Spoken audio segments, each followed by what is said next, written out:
राजमहल के बाहर कड़ाके की ठंड थी। सुबह की धुंध में सब लोग कांप रहे थे। सर्दी की उस सुबह में महल के अंदर भी ठंडी हवा आ रही थी। लेकिन बादशाह अकबर के मन में एक नई परीक्षा का विचार जन्म ले चुका था। जो इस ठंडी रात में सरोवर के पानी में खड़ा रहकर सुबह तक रहेगा, उसे भारी इनाम मिलेगा।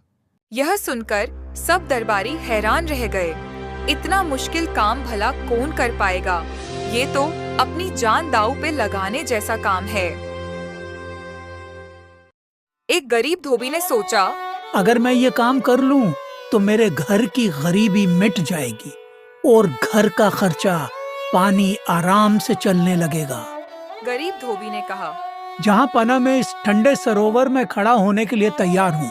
ठीक है, अगर तुम ठंडे पानी में सुबह तक खड़े रह पाए तो तुम्हें बिल्कुल इनाम मिलेगा। धोबी पूरी रात सरोवर के ठंडे पानी में घुटनों तक डूबकर खड़ा रहा। ठंड इतनी तेज थी कि उसके दोनों हाथ पैर के कांप रहे थे, लेकिन उसने हिम्मत नहीं हारी। गरीबी इंसान को किस हद तक मजबूर कर सकती है, यह उस धोबी ने साबित कर दिया। अगली सुबह धोबी अकबर के दरबार में पहुंचा और अपना इनाम मांगा। जहाँ पनाह, मैंने आपकी शर्त पूरी की है, अब मुझे मेरा इनाम दे दीजिए। लेकिन अकबर को भरोसा नहीं हुआ। इतनी ठंड में तुम सरोवर में कैसे पूरी रात खड़े रह सकते हो? क्या तुम्हारे पास कोई सबूत है? जल्दी मुझे सच बताओ। जहाँ पनाह, मैं बिल्कुल सच बोल रहा हूँ। मैं पूरी रात ईमानदारी से उस सरोवर में खड़ा रहा हूँ। बस मैं जो दरबार में मशाल जल रही थी, रात भर उसको देखता रहा और रात कट गई। अच्छा, तो ये बात है। तुमने सारी रात उस मशाल से गर्मी लेते रहे। तुमने चालाकी की है। तुम्हें इनाम बिल्कुल नहीं मिलेगा। बेचारा धोबी मायूस हो गया। अकबर को शक था। उन्हें लगा कि बिना सबूत के इनाम देना ठीक नहीं होगा। अकबर ने यह मामला बीरबल के सामने रखा। बीरबल, अब तुम ही इसका हल निकालो। बीरबल ने ध्यान से धोबी की बात सुनी और मुस्कुराए। जहाँपनाह, इसे एक मौका और दीजिए। मैं सच का पता लगा लूंगा।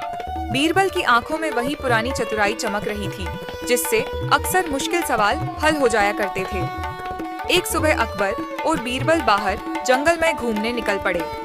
वह दोनों ने कुछ दूर जाकर आराम किया। तभी बीरबल ने एक चतुर योजना बनाई।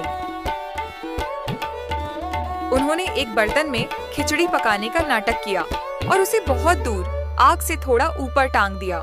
आग नीचे जल रही थी, लेकिन बर्तन आग से बहुत ऊपर था। कुछ देर बीत जाने के बाद, बीरबल, यह खिचड़ी जल्दी क्यों नहीं पक रही? जहाँपनाह, कृपया थोड़ा सब्र रखिए। खिचड़ी तभी पकेगी जब उसे पर्याप्त गर्मी मिलेगी।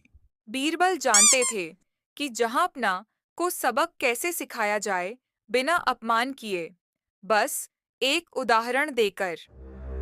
अकबर काफी देर तक खिचड़ी को देखते रहे, लेकिन वह नहीं पकी। आग जल रही थी, फिर भी बर्तन तक ठीक से गर्मी नहीं पहुंच रही थी। अकबर गुस्से में, अरे, इतनी आग होने पर भी यह खिचड़ी क्यों नहीं पक रही? जहाँपनाह, जैसे यह खिचड़ी सिर्फ दूर की गर्मी से नहीं पकेगी, वैसे ही उस धोबी का सरोवर के ठंडे पानी में खड़ा होना भी बहुत कठिन था। अकबर ने माना कि उस गरीब धोबी ने सच में बहुत कठिन परीक्षा दी थी। ठीक है बीरबल, मैं मानता हूँ। उस गरीब धोबी ने सचमुच कठिन काम किया था। उसे उसका इनाम दिया जाए। अगले दिन धोबी को इनाम भी मिला और अपनी मेहनत का फल भी। वह खुश हो गया। उसने बीरबल और अकबर का शुक्रिया किया। बहुत बहुत धन्यवाद जहाँपनाह आपका। बीरबल, आज तुमने एक बार फिर साबित कर दिया कि तुम्हारी बुद्धि सबसे अलग है। दोस्तों, जो काम आसान दिखे वह जरूरी नहीं कि आसान होगा। किसी की मेहनत और तकलीफ को समझना बहुत जरूरी है।